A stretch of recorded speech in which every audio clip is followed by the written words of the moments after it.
Welcome back to another live. This is an extra special live. I'm trying to figure out my camera. Extra special live because I don't know. I think this is probably the most important video I will probably ever do. And I've talked quite a bit about Earth's prophecy. Just in videos prior, I've mentioned it. And I thought I really dedicated a video to it until I searched the website and realized that the only dedication that I've done to explaining in full Earth's prophecy was actually in a lecture that I did a couple years ago. So I was madly writing all the information down right before this, and that's why I came on a little bit late because there's a lot. It gives me full body chills to be able to relay this information to you. I would say my intention today in relaying the information would be to help you remember who you are, why you're here, and really what the point of all of this is. One of the original questions I had when I first started to go into deep states of trance meditation was exactly that. Who am I? But even beyond that, who are we? Why are we here?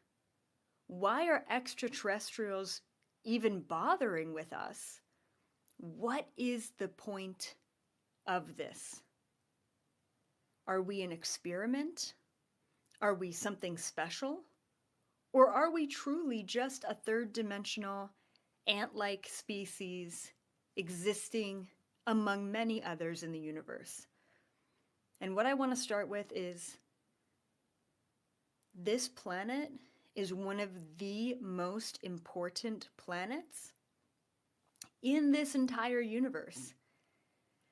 And yeah, that sounds like an absolutely crazy loaded statement to make. But it's true. And today I am about to lay out exactly why I believe that is the case.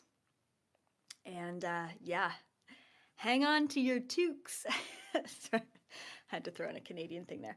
All right, yeah, before I get into it, it's a lot of information. So I would say don't even bother getting out your notebooks. Like, I think that this is a video where you just need to sit back, let it all sink in. As always, if it resonates with you, it's for you. If not, don't worry about it. It's not for you at this time, and that is totally okay. Okay, so before I go into it, as always, please be sure to give this video a thumbs up, subscribe to the channel if you do enjoy this sort of content, and share. This is definitely a video that you want to be sharing across your social media networks because this is going to speak to every old soul. This is going to speak to every starseed out there. This is probably going to explain more than, once again, any other video I've done. This is a full overview of exactly what planet Earth is and who we are and how we came to be. Oh, it just gives me so many chills. All right. Two announcements. One, we've got new merchandise that just dropped. So please, either Estelle or Lauren, link it in the live chat, link it in the comments below, pin that comment, and then also put it in the description for those of you who are not live watching this. So yeah, check it out. I really do myself love the merch. So really, we wanted to get it for people who are going to the conference coming up because everyone at the conference was like, how do we know we're all EA fans? And we figured, why not just, allow everyone to buy a t-shirt and then, we're together. Also, I want to say that the t-shirt has the word team on it. And for a very long time, I've been wondering what to call my community. And there's a lot of other like spiritual teachers and even musicians who have a name for their community. But what I don't like about having a name for the community is that it always feels like it's the community and then it's the musician, the celebrity, the teacher, you know? And I just don't like that. I just don't like feeling separate. So I figured, why not call everyone my team, right? Because that implies that we're all in this together. You guys are my teammates. We are a team. And yeah, maybe I'm the captain of the team, but we're together in this. So yeah, so that's kind of what I want to call you guys.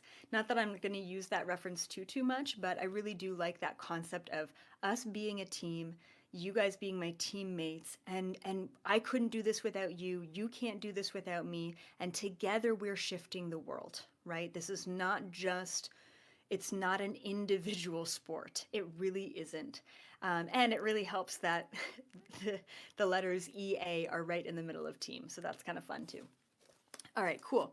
And then last announcement is I hope to see a lot of you in Las Vegas uh, next week for the Stairway to the Stars conference. I'm so excited. Your day pass will get you into my workshop. So I think I have a room of 300 and there might be, I don't know how many people are going to show up, to be honest. So yeah, hopefully you line up for that, and I'll also be doing book signing, and I will be selling, I think, some t-shirts and giving away posters and all of that great stuff, and of course giving lots of hugs and taking lots of photos with all of you. So hope to see you there next week. Thank you so much, Doc Matthews, for that super chat. Let's get into it. Okay. Oh, look at this. Look at all my notes. All right. Okay, let's just start. So, Earth's prophecy. Why are we special? What are we doing here? What's the point of all of this? What is this history? Who are we? Here's how it got started. This is what I was told back in 2011 and 2012 from the Galactic Federation when I asked them directly, why are we special? What is the point of humanity? What's going on? Why are you extraterrestrials even utilizing your resources on us? Why? Right? Why would you do that? So here's what the information that was relayed to me. Okay, so a very, very, very long time ago, like we are talking millions, if not tens of millions of years ago, there was an ancient mystic extraterrestrial who said that one day there would be a species who would end the war of all wars. This species was meant to be the children of some of the oldest and most powerful species in the entire universe. This species, this hybrid species, would have some of the highest and some of the lowest vibrational DNA within them. The creators of this species would have a hand in indirectly influencing their creation. For many, many, many centuries, this prophecy hung around the Galactic Federation. We're not just talking one mothership, all of the Galactic Federation throughout all of the universe knew in this prophecy that this ancient, very well-known mystic had this vision that there was going to be this species, once again, to end the war of all wars. However, year after year, generation after generation, this prophecy went unfulfilled. And the hope in the hearts of so many began to fade. And eventually, after many centuries, that prophecy became more of a legend, more of a fable, really, that you would tell your galactic children that one day there will be that species that will help us all. But once again, just a story, just a fable, not reality. Oof, gives me chills. until one day our solar system came into creation. And remember, these things take time, take a lot of time. So at first, it seemed like really nothing special, other than the fact that this planet, in particular, planet Earth, was able to house a variety of life forms. But the diversity here was not unmatched by other planets. There are many other planets in the universe who can also house a variety of life forms and species. So once again, wasn't even on the radar of the Galactic Federation that this solar system and this planet was anything special for a very, very long time. So then along come the Draconians.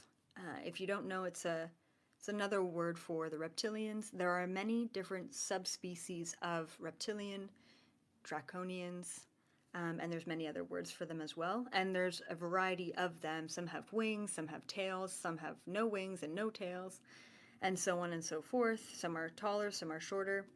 Anyway, so the Draconians arrive on planet Earth. And at that time, planet Earth was still in its infancy in a lot of ways. Now, the Draconians basically ruled during the time of the dinosaurs, and they ruled for quite a long time. They were the most intelligent and technologically, spiritually advanced species on planet Earth for generations, and they lived hundreds of years. Many generations they ruled. This was their domain. This was their planet. Okay? All right. Then along come the Anunnaki, because the Anunnaki needed some of the resources that were on planet Earth. And you might have heard this before. There are ancient Sumerian tablets and even different ancient books. I don't know if it's the Book of Thoth. I haven't read any of these myself. I've just channeled and received this information. But this has been documented. Eventually, the Anunnaki come to planet Earth to mine resources. And at first, it was just the Anunnaki who wanted to mine these resources, and then they realized that they didn't have enough of these Anunnaki beings to mine all of the resources that they needed from planet Earth. Not to mention, the reptilians were not very happy that the Anunnaki were on their planet taking their resources. Even though the reptilians didn't have any need at all for gold, they didn't really like the invasion, and it was a bit of a standstill, I would say, because the Anunnaki were extraordinarily more advanced than the reptilians. In so many ways, the reptilians on planet Earth were very rudimentary. Yeah, they were way more advanced than, say, the dinosaurs who were here, but they were still quite rudimentary. And yes, they had technology, but still very rudimentary compared to these highly advanced creator beings, which is what some individuals refer to the Anunnaki as. And I'm not even going to get into why they're called the creator beings. Anyway, so the Anunnaki said, okay, reptilians, how about this? How about you help us mine this gold? And the reptilians were like, no freaking way. Like, you're on our planet, we're not going to help you with this. If anything, we want something from you. And eventually the Anunnaki decided to create a species of being. Now, they've done this before, so planet Earth and human beings were definitely far from the first being they've ever created. The Anunnaki have and now I'm going into why they're creator beings. Before that, they had a very, very long history in creating other humanoid-looking beings all across the universe. So some of the oldest species in the universe were actually created, or at least assisted in their developmental evolution from the Anunnaki, such as the Pleiadians. Yep, you didn't know that, but now you do. The Pleiadians were actually created, in part anyway, or at least assisted in their evolution by the Anunnaki. And once again, the Anunnaki have had hand in many other beings. Now, the Anunnaki are a little bit irresponsible. They will create beings, typically for their own need, and then they will abandon those beings and move on. And over time, these beings grow and develop and flourish, and some of them die off, but some of them grow and develop and flourish and become Pleiadians or humans as well. So here's what happened. The Anunnaki took a foundation of DNA on planet Earth. They developed their own sort of being, okay, with those foundations. And now the reptilians were really pissed off. They're like, whoa, whoa, whoa. So here you are coming to our planet, creating another species for mining our resources. What are we getting out of this? And the Anunnaki said, well, I mean, if you wanted to, you could have some humans too, right? There are slaves, they could be your slaves too. Like if you want to do something with them, you could. And that is when the little light bulb went off with the Galactic Federation. So one of the main reasons or purpose of the Galactic Federation is to take the laws of the universe and ensure that every species, every civilization in the universe is abiding by those laws. So in that way, the Galactic Federation doesn't make up their own laws. They just abide by the laws of the universe, and they ensure that everyone else is abiding by them too. That being said, when a very highly advanced species like the Anunnaki decide to just create a new species somewhere in the universe, it's highly monitored and highly watched, right? And there's many different kind of checks and balances and different councils that have discussions on, is this ethical? Is it breaking any of the laws? What is the kind of the future projection of this species, and so on and so forth. When they started to take a look at what the Anunnaki and what the reptilians were doing here on planet Earth, this ancient, lost, old legacy, this prophecy, this fable came back around. And the reason why the fable, the prophecy of the species created to end the war of all wars, the reason why that came up, the reason why that was triggered is because it is very, very rare, very uncommon for such a low-level species like the reptilian and such a high-level species like the Anunnaki to be working together. And yes, as a matter of fact, they have worked together in the universe before, out there. Have the reptilian, the draconians, and the Anunnaki ever created a species together?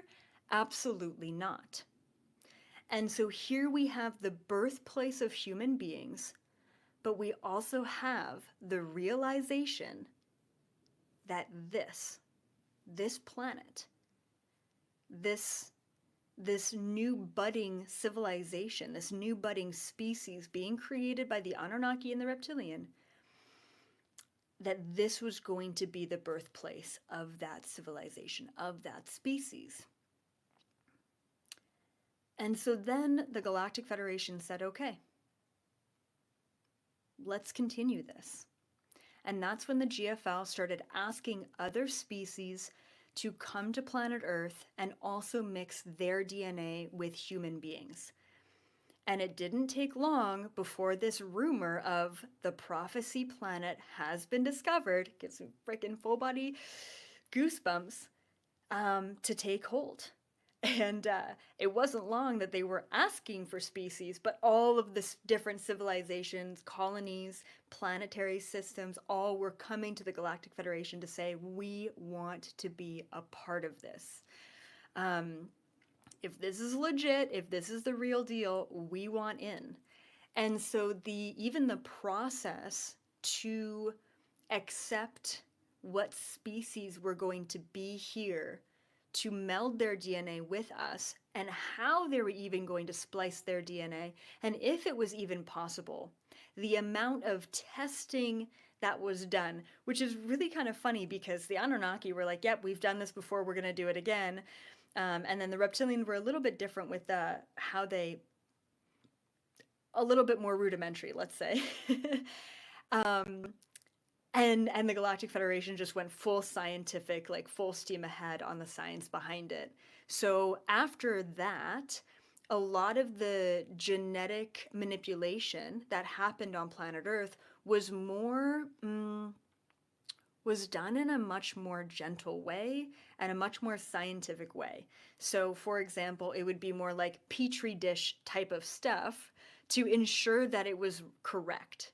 The Galactic Federation is very, very specific in genetic mixings. So, a really good kind of, maybe not a great example, but the closest example that I can think of is like dog breeds, right?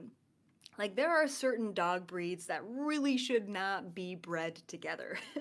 Very similar in the universe, there are different species that definitely should not be bred together, and the Galactic Federation oversees that. Okay. Okay, I'm just gonna find where I left off. So I believe, from what I've seen through remote viewing ancient history, okay, I've seen a lot of timelines and time periods. Of course, I haven't seen it all. It would be a lot to go over. But from what I've remote viewed, I believe that there are at least 20 plus, maybe 20 to 30 different species DNA mixed in with us. Okay, and thank you guys so much for those super chats. So 20 plus. Now, ever since this was discovered as the prophecy planet, we have been so closely monitored. We have been incredibly monitored. Like, this whole planet's on lockdown, and anyone who wants to come in has to get approval. And I'll tell you this, and I'm sure you probably already know, there are many species who do not get approval, who just want to sneak in and either want to observe or actually want to test us without approval. And then there are repercussions and consequences to those beings doing those things by guess who? Of course, the Galactic Federation, right? Okay. I'm going to kind of skip ahead a little bit. So a part of my like curiosity and remote viewing on who we are and how this all unfolded and all the species that mixed with us and so on and so forth and whatnot, I want to tell you about a very specific, very powerful, it's not a vision, it was just a remote viewing, it was just a piece of my remote viewing history. So I was remote viewing ancient Egypt, and what's really cool about remote viewing history, or really like a lifetime, like a past life, and I learned this from past life regression, is that you can, so I can be, basically it's, yeah, so you're out of your body, you're in a location. So I could be taking a look at the pyramids of Giza, for example, and then I could say 100 years in the past, 2,000 years in the past, 5,000 years in the past. Okay, the next generation. I can skip through time just by setting that intention, and then I'm there. So I was observing ancient Egypt, and I was just observing it being built, and civilizations growing and expanding, and all of the things. And at a certain point in time, there were these giant ships, okay? There was 3 of them. So here I am on the outskirts of Egypt by the Great Pyramids, and there are these huge ships. Like, I'm telling you, they cast a shadow down to the ground that just covered all of Egypt. And I'm like, whoa, whoa, whoa, what's happening here?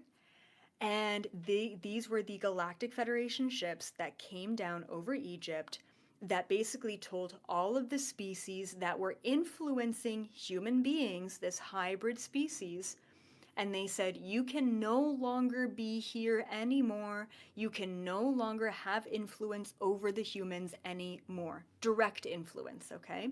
Now, I want to mention that at that time, through many generations, ancient Egypt was actually being ruled, get this, by our creator beings. I'd love to call them Ma and Pa, but really they were our creators. So who did we have here? This is what I've seen in my remote viewing visions. So in ancient Egypt in particular, which I think something that's so powerful about Egypt is that it was truly a melting pot of all of the species and civilizations, very similar to Atlantis and Lemuria.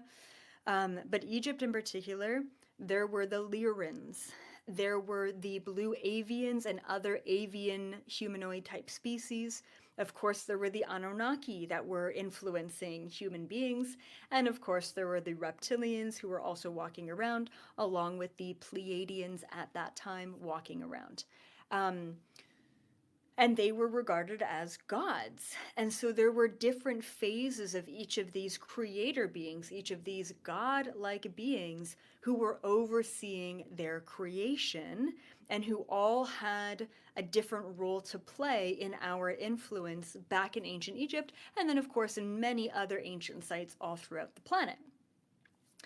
But that was one of the most significant moments of Earth's history, is the Galactic Federation coming down, pretty much demanding these orders. You can no longer be directly influencing human beings anymore. They need to be on their own. So guess what?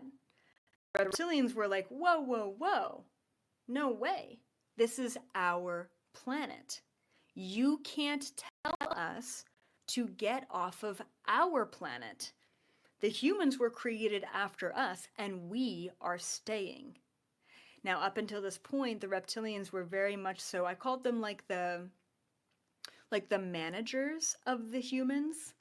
And they were not very nice to us at that time because, in a sense, the reptilians felt an ownership over human beings. The Anunnaki, the Avians, the Pleiadians, the Lyrans, they were like, okay, cool. Yeah, no big deal. Like, we'll leave. You know, even the Anunnaki, who really originally created us or helped us take that evolutionary leap, they didn't care. They've left. They've done this before. So they're like, okay, peace out. We were going to leave. Actually, they were like, we were going to leave anyway, so we must be getting out of here. The reptilians, absolutely not. At that time, some of them did indeed leave, but the majority of them stayed. And so because they were, I don't want to say like legally bound to here or like allowed to be here, part of the law of the universe is, they had a right to be here, essentially. So there was a contract created between the Galactic Federation and the reptilian beings to say, okay, if you're going to be here, then you just cannot have a direct influence over human beings, and you cannot be seen by them. You are not allowed to be seen by the humans. So what do? They went underground. Now, the reptilians are very used to living and being underground because over the years, over the many, many centuries, the planet has gone through quite a few different pole shifts. And every time there's a pole shift, there's usually some sort of cataclysm or multiple cataclysms that are incorporated within those pole shifts, whether it be crazy volcanic eruptions, massive earthquakes, huge flooding, melting of one polar region and freezing of another, a new polar region, and so on and so forth. And the way that the reptilians have survived these crazy pole shifts throughout Earth's history is to go underground. It's kind of their second home. Think about alligators. How long have they been around for? A long ass time, okay? They just, I don't know, they continue to survive. So they went underground, and it took a little while, but the reptilians decided, yeah, well, this is what's in our contract. We're not allowed to do this, but they never said anything about this. And that's when they decided to control us without being seen and without directly manipulating or directly controlling us.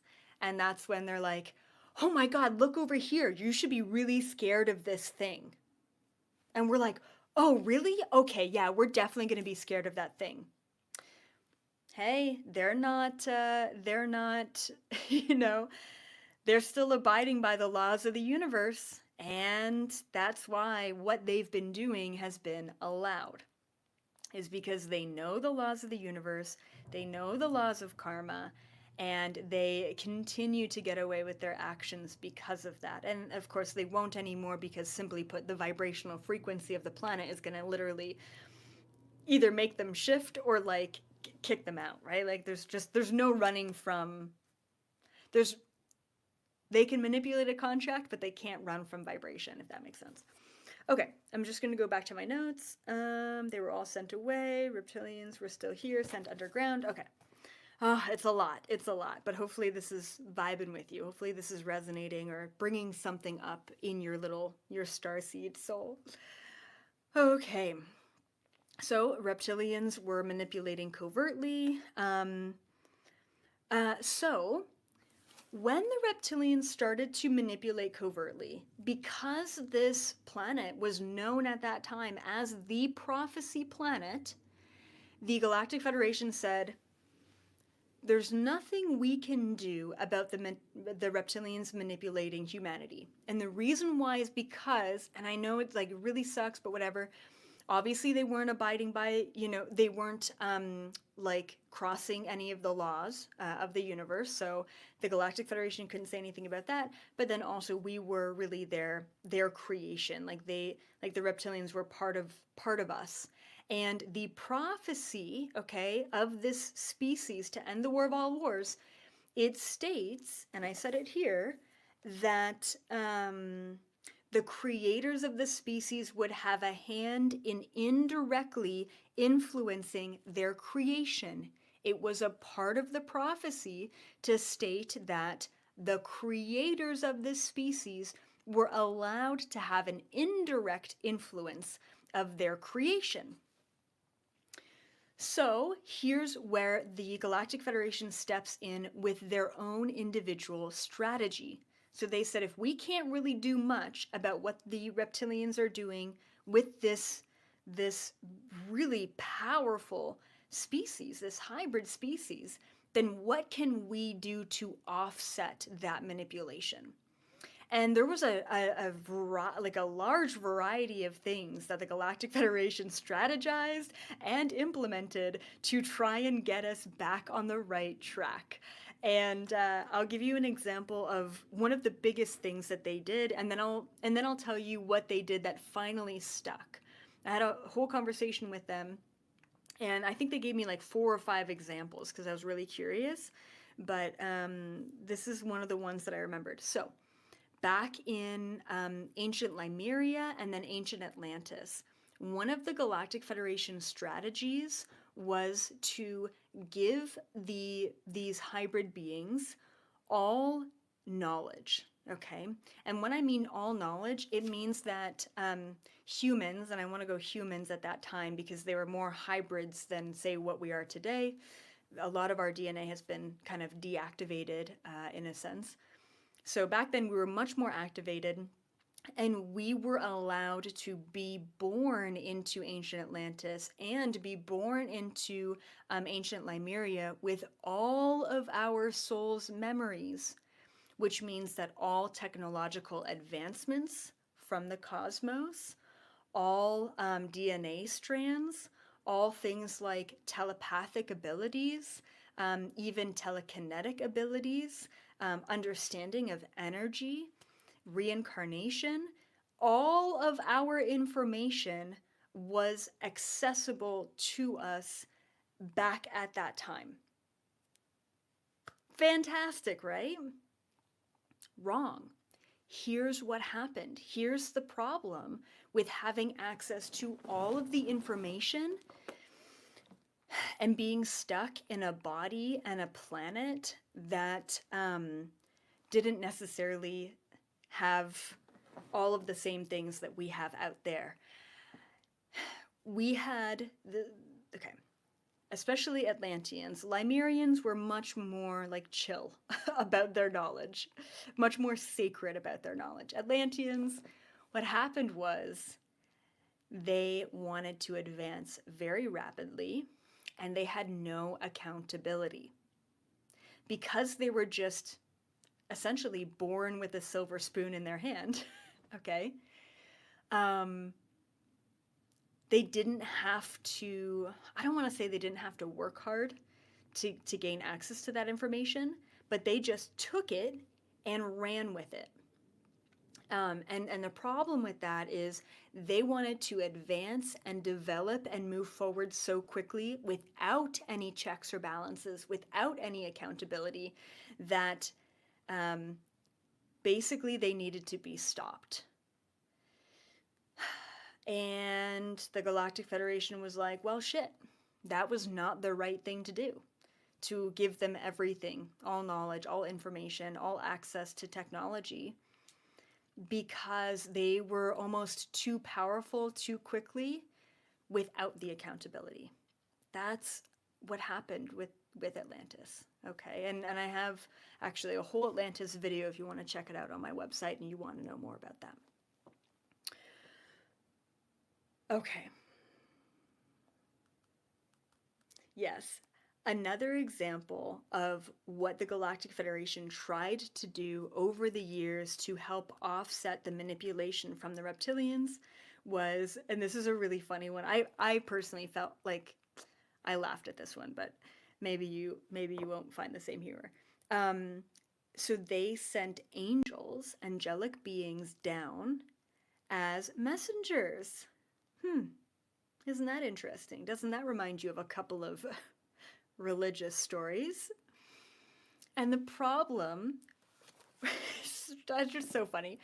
The problem with sending angels down to give messages to human beings who have forgotten, right? I mean, like, Atlantis failed, so, like, you know, let them be born without any of their memories so that they can learn and develop and grow and figure it out on their own. And then when they do discover how powerful they are, they have responsibility and accountability and they understand consequence. Great, fantastic, right? But when you're sending angels down to a civilization who just really has no clue what's going on, this poor civilization is going to completely misinterpret the messages of angels and create religions around it. So that failed too. One of the first Galactic Federation strategies that actually worked in helping humanity in a positive, powerful, high vibrational way, rather than the suppression and the mistreatment and the separation and the fear-mongering that was coming from the reptilians, is actually Buddha. Okay, and there was a couple more before that. Buddha was the original experiment, at least one of the original, and like I said, there were more before that as well. Buddha was one of the original experiments after Atlantis fell, where the Galactic Federation says, okay, well, you know, we're trying with the messengers, we've tried to give all information. How about we take one of us and we actually volunteer to incarnate as a human being and give information that way. Therefore, we look like them, we talk like them, we act like them, but we have a higher frequency, which is going to unlock dormant aspects of our DNA, which is going to teach other humans that they can do this too. Guess who was the follow-up from the Buddhist experiment? That's right, good old Jesus, bringing religion in again, right? Jesus was probably one of the most well-known experiments of galactic starseed incarnations that have ever existed. And what we fail to remember these days is that you and me are also these galactic volunteers choosing to be humans. The problem is that the first lifetime that you chose to be a human, all of that time ago, You're like, yes, you're so pumped up to help humanity shift into a higher frequency, give all the information, bring back your remembrance. And then really shit hit the fan, and it was really difficult to be a human, and it was very dense here, and there was a lot of emotion and confusion and misinterpretation of what you're trying to teach.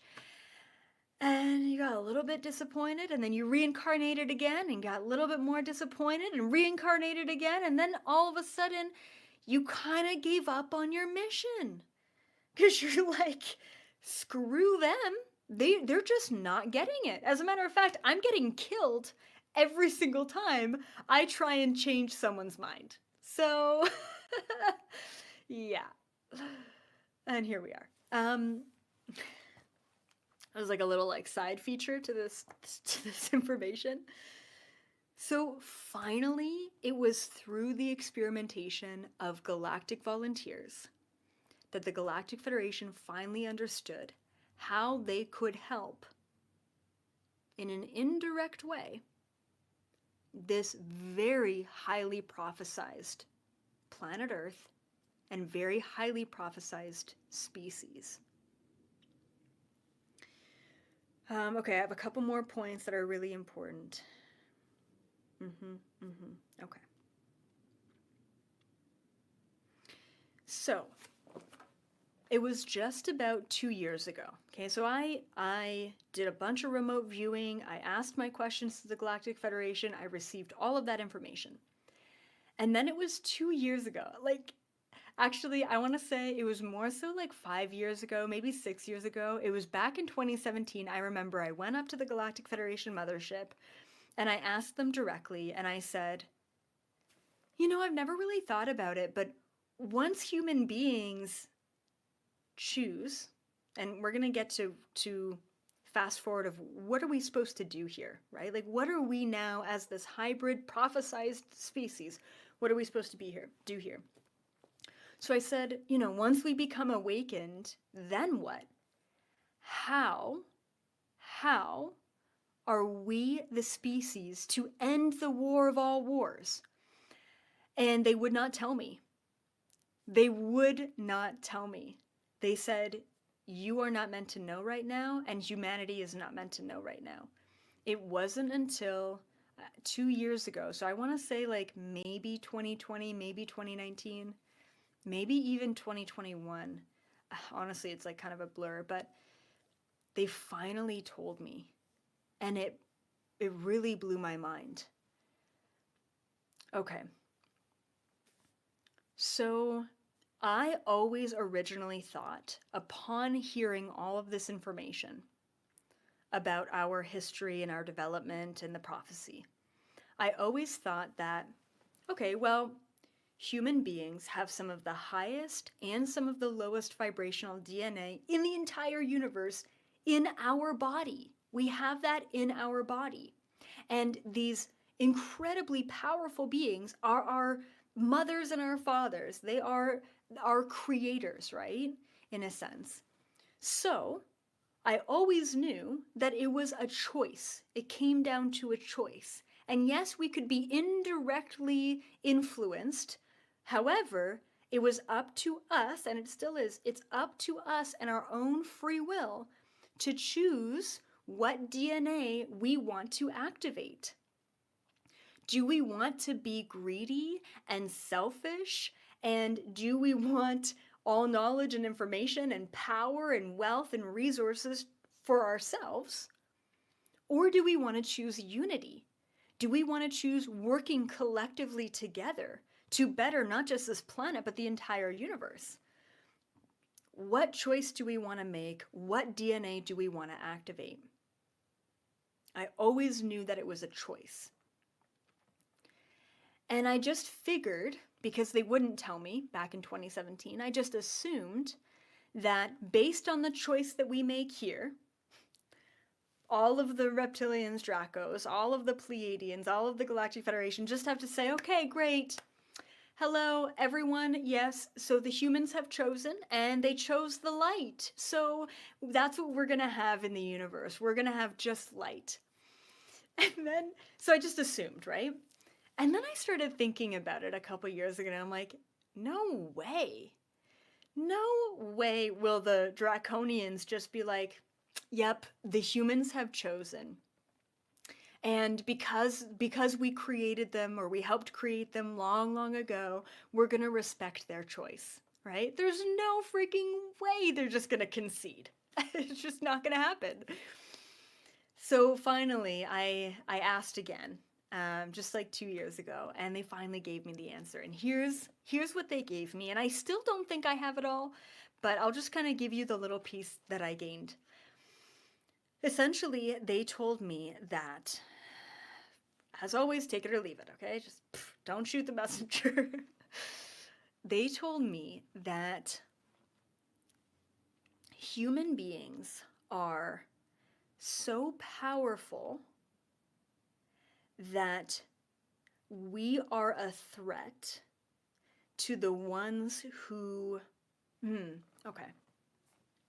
We're a threat to the lower vibrational beings out there because we have the power to, however, if we choose the dark side, we are a huge asset to their team, right? No matter what side we choose, we're a massive asset to either side just because of who we are. So I wrote it down. Let me just see if I can read this.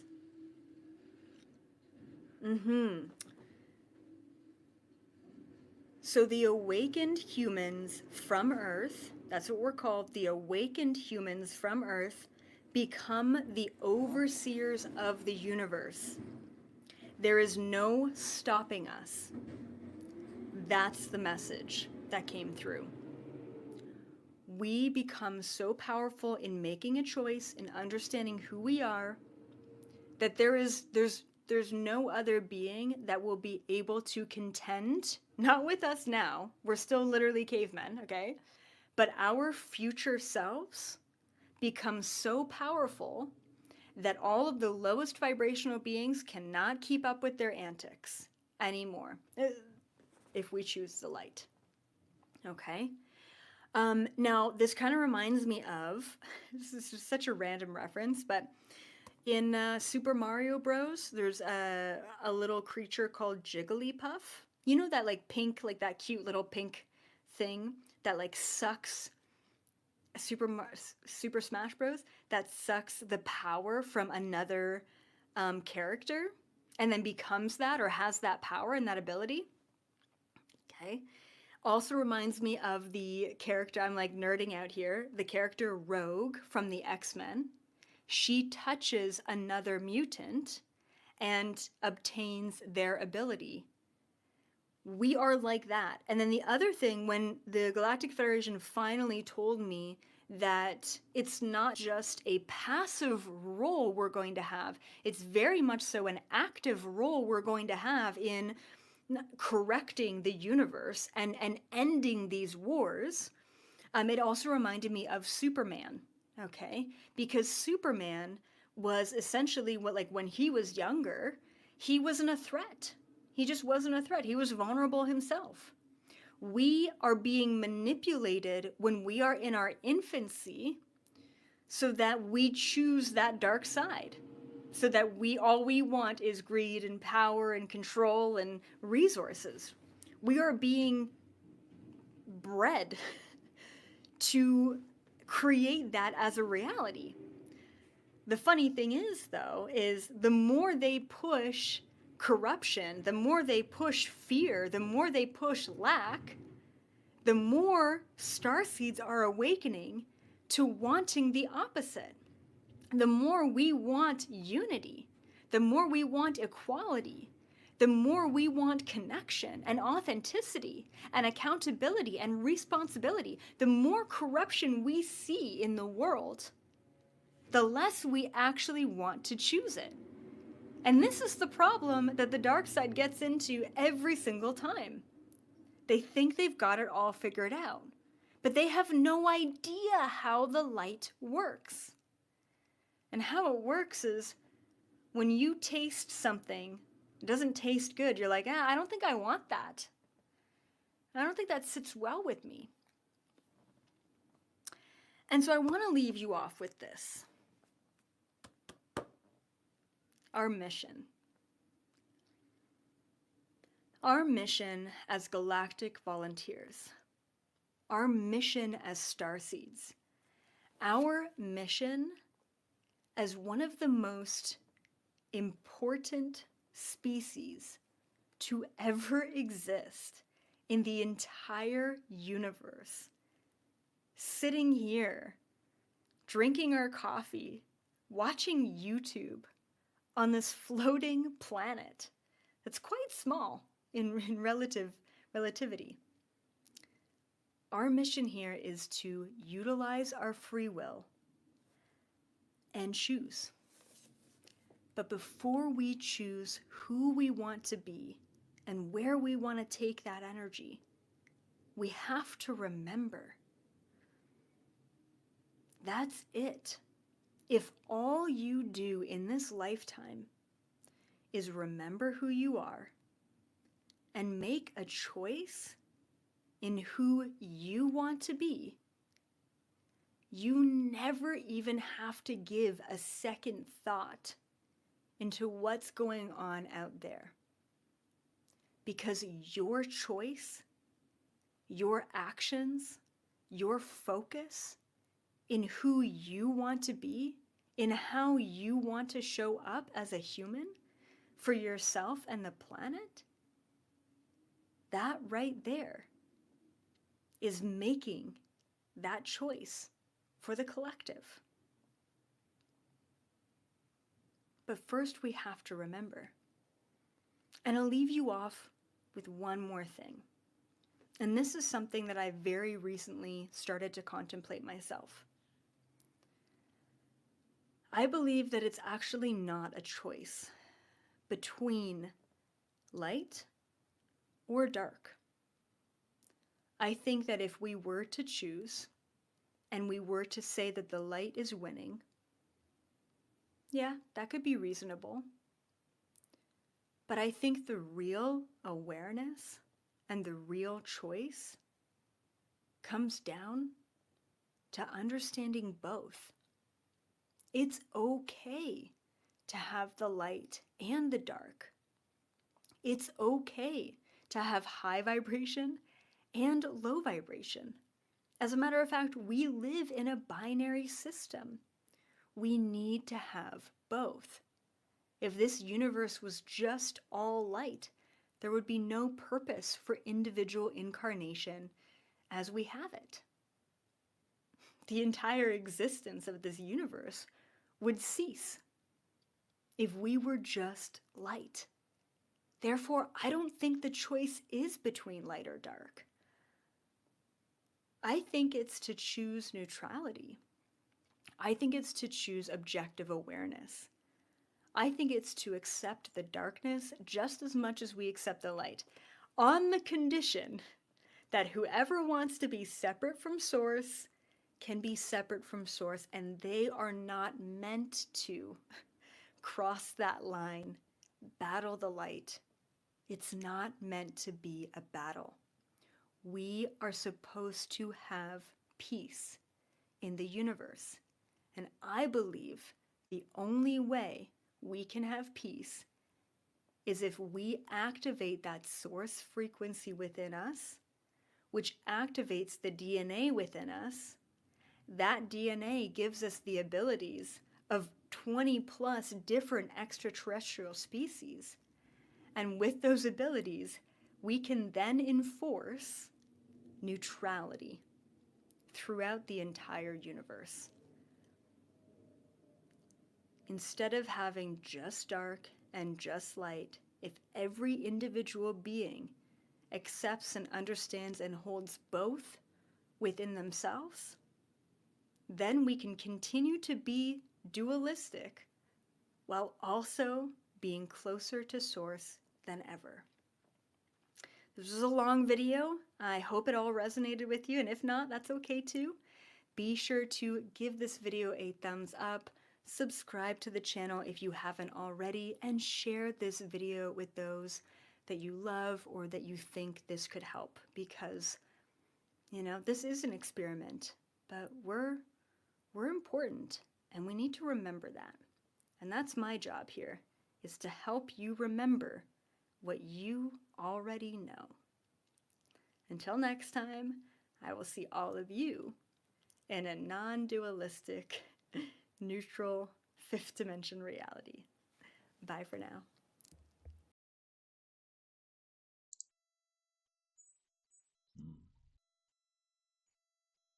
Disclaimer: I will always believe it's made by spirit and will save us. It's also to do so much in order to atone, but also so that we could thrive with actual love in our hearts. And many are trying to figure that out. But I do also believe that this is actual true history knowledge that has been hidden and taken from us. So take it as you want. I'm willing to share this story that I believe that I've come to experience myself as an abductee and as someone who has died and met Jesus and had him over his right shoulder. I